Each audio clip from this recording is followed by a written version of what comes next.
Hello, welcome back. Today I'm gonna show you how to make a chocolate roulade.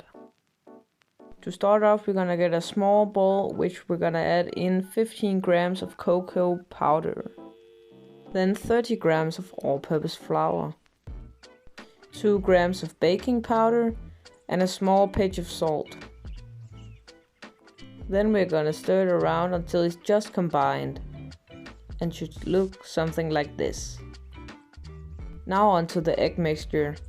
Get a big bowl, which we're gonna add 2 eggs and 60 grams of granulated sugar. Now we're gonna whip it until it's nice and foamy.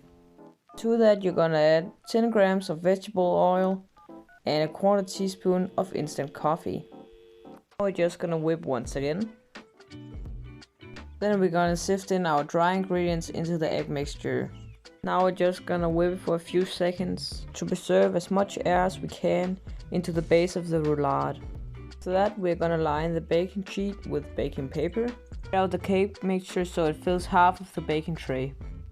Bake it in a preheated oven set to 180 Celsius, 350 degrees Fahrenheit. After you take it out of the oven you have to pre-roll it when it's still hot. It will be easier to roll.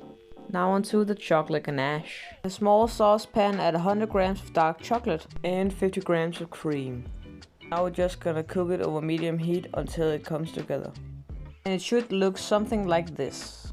After that we're going to set it in the fridge until it's cool to the touch. When it's cool to the touch we are gonna whip 200 milliliters of heavy whipping cream. Now we're just gonna add our cooled chocolate ganache. Whip it until it's just combined. This makes for a very nice chocolate filling. Now I'm just gonna roughly chop 100 grams of dark chocolate, and this is also going in the cake. Now it's time to assemble. Start off by pouring in our chocolate filling, spreading it out in an even layer. I'm gonna take my roughly chopped dark chocolate and sprinkle it over the top.